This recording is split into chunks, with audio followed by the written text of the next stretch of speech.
Welcome to Spiritual Badass TV, Mimi MacKensie. Wow.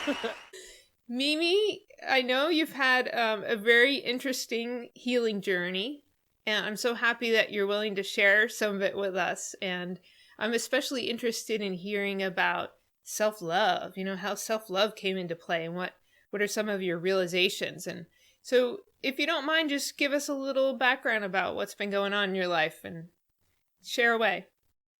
All right. Well, I'm Mimi MacKensie. And I had it's been about 4 years now since I was diagnosed with scary uterine cancer, and it was stage 3. And I have to say that was a big marker because beforehand I was just in this kind of deep and dark place and just putzing around doing what you think you had to do in life. And when I got that diagnosis, it makes you screech into a halt and go, okay, what's going on here that I need to deal with? I mean, and denial runs deep. So right before that, I knew that I wanted something different, and I knew in my life, spiritually, I wanted to live a different way. And I heard the law of attraction and the secret and stuff like that, but it's one of those things where you can gain as much knowledge as you want to, but until you can kind of change your life with the knowledge you have, you can't really do it. So as I kind of got closer, one of the things I had to realize is that I wasn't an island. I had been living my life, in one of those pretty little castles with all the moats and everything wheeled up and tight as a ball because I thought the most important thing was to be safe and secure. And what I realized is that you have to be able to have some sort of community, some sort of tribe of loving, trusting people to process life with. And I just started putting the door down a little bit right before the diagnosis. So by the time I was diagnosed, I knew stuff had been wrong for a while. You just kind of live in a life of denial beforehand, and you're like, everything will be all right. You just got to keep on with the shuffle of everyday life. You got to pay the bills, you got to, pay the mortgage, all that good stuff. And I even had an incident of like the universe knocking on my, tapping my shoulder, knocking on the window, then pounding down the door.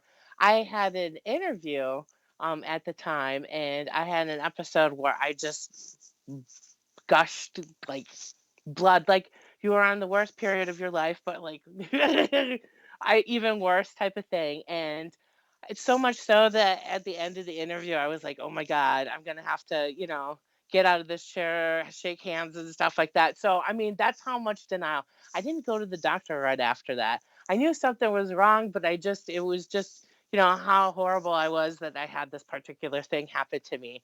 So by the time I got to the point where I was actually diagnosed with cancer, I had started opening up to my friends and sharing things and sharing that, what I was going through wasn't okay. Like I needed to go get myself checked out. And I had to wrestle with, I'll never have children, all that kind of stuff. And then the big thing for me is I had to wrestle with the idea that I'm actually attracted to same sex. And that was like, I'm a lesbian. I was like the biggest pro gay person ever before. And then I was like, oh, but I am. And it was a really weird trip. It went down, where you're almost homophobic and you realize all the areas you're homophobic in because now you're looking at, oh my God, that applies to you, So that diagnosis opened up this huge amount of self awareness that I had not allowed myself to have, and just realized that for God's sakes, the only thing you need to be in this life is you and nobody else. Wow. But I didn't even know who I was after that. You're kind of like, okay, world shift of point of view and perspective here.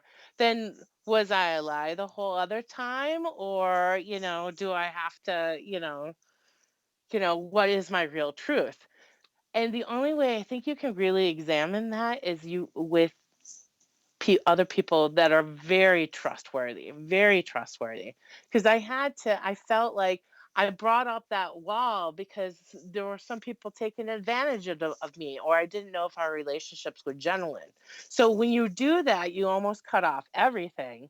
And you're like, you know, I don't know. Is it worth putting down the door for anyone? And I had some friends, my buddies, my blog goes in detail about our relationship all the time. Alex and Max, and we were just able to really open up our relationship with one another, where I felt able to trust someone to process with and go through all this information.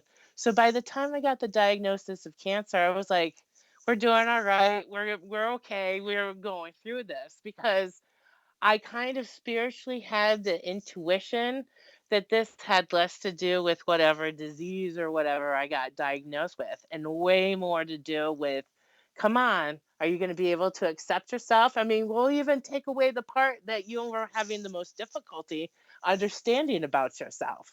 And through that, I started opening up to what my joys came from in life, what I love doing the most. So I started writing. I mean, I'm the kind of person that has like a trunk load in the basement of all these journals over the years. So, I mean, thousands and thousands of pages. I had never let anyone read or see any of it. And it was like weird. But when I knew I was going through this journey, I just felt this compulsion that other people had to, you know, I had to save this experience for myself, but there's got to be some message in here that's going to be able to help other people. And that took a lot, because my value of myself or my worthiness wasn't there yet at all. But I still had this intuition that even if nobody saw it, at least I did it because I had this feeling that I had to do it.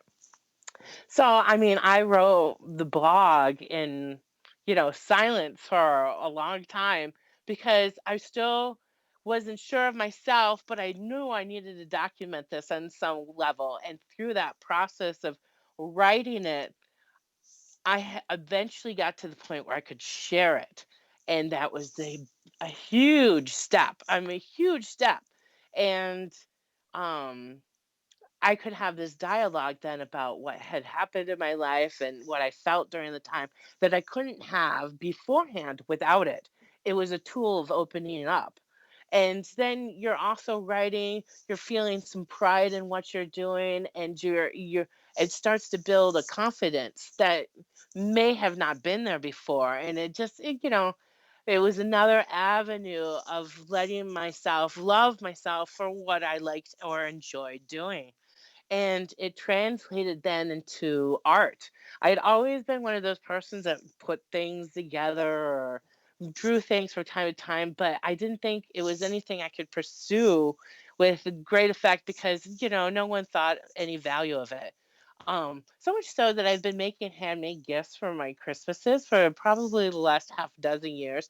And every year, even though I know I'm putting this thing together and I'm thinking about this person while I'm doing it and stuff like that, I was like, they're never going to love it because it comes from me. So there's total times when you're approaching this whole self-love thing where you take like two or even five steps forward, and then you come tumbling back to number two and then start working your way back up. So it's been really interesting. For me, it started off with clay figurines. I found the polymer clay, started putting them in the oven, baking them off, and came up with these really cute figurines. And then, I went into, now I do like drawings on canvas board and put them on Instagram. So, twaddling, hashtag Sharpie art. But anyway, but I would say the one art form that I embraced the most, the earliest on, was dancing. Love to dance, love to move my body, but as a bigger girl, sometimes you're afraid of taking up space. You don't want to take in the oxygen. You want people not to see you, type of thing. Could be a little like, I don't want to go to the club because I might sweat or something and be unattractive. Oh, throw that out the window so quick. So we got my friends, Alex and Max and I, just started dressing up and doing videos in front of the green screens. Just you got to find those things that intrigue you and you enjoy the most, and come back and just do it. Just be yourself. And that's the only way you're going to embrace self-love. Wow, thank you for all that. It's really fascinating because I interviewed another gal who was dealing with I think the same cancer in the same part of the body and stage 4 terminal. They said she was a goner. She's not a goner. She, among other things, she said, self love was huge for her, but she said that the cancer, part of the message of the cancer was that there's something in her that needs expressing that's been repressed. Exactly. 100%. You got to face sometimes what your biggest fear was.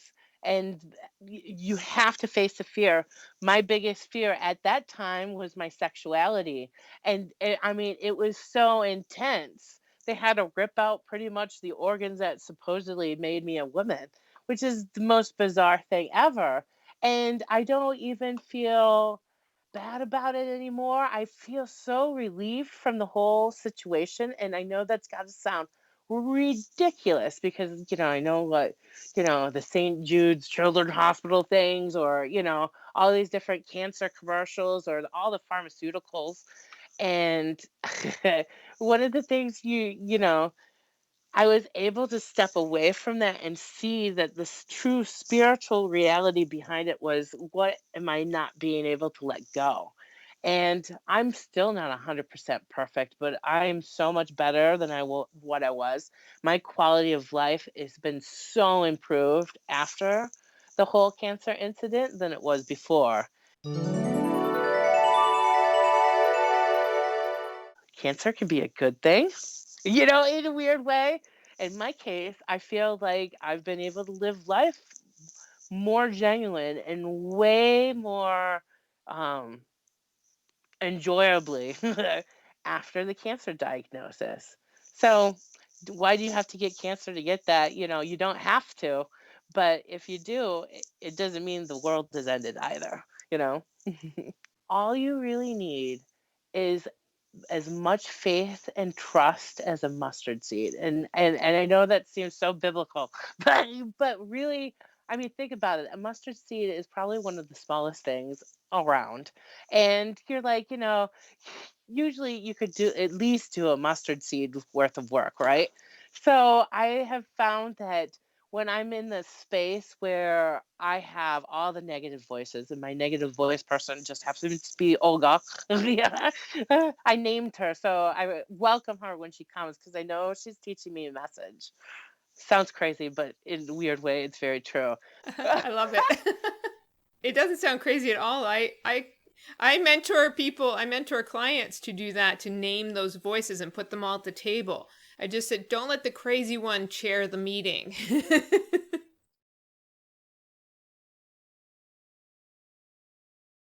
One of the things with the dancing and doing all that stuff is my good friends Alex and Max and I just we kind of dabbled in the world of drag and got really into RuPaul's Drag List, which is a whole other story in its own right. But that's how we kind of embraced it, which is another way of bending gender a little bit. And God knows sexuality was a problem at that point. So embracing that was a whole new level of like self-awareness. But one of the things through drag, because I admired these people dancing. My favorite show in the world is So You Think You Can Dance, or you know Maddie and all that kind of stuff. So so one my best birthday ever, which happened to be after I was diagnosed with cancer, so it was like next birthday. I had a Christmas that was horrible. It's on the book. But I got to this birthday and Alex and Max just went out of their way to make everything magical. And one aspect was, I see Maddie dancing on TV or in that Sia video. And, I think that I can't be her because I'm a certain age or I've just gone through treatment and all that stuff. And the lesson in it was doing that helped me realize that I am that it's not so separate away from me, that, I'm actually capable of doing my dreams. It may not be in how I originally thought it was going to happen, but it will happen nonetheless. And through that, we did like our rendition of Sia video, which was, hilarious. My family is full of clowns. My grandfather actually worked at like the Circus Museum of Wisconsin. So we're sacred clowns. So we did this, and we were actually on Dance Moms when they did like a review of all these people who had tried to do the Sia video. And it was funny. And at the time, they thought I was a guy in drag, which, I'm not, but, hey, it worked out type of thing. So sometimes you just got to embrace it. You got to embrace it. And it helps to laugh about it all too, just to be amused by life, right? You're good at that. For sure. For sure. So, would you say in some strange way cancer outed you from the closet? Oh, God, yeah. 100%, yeah.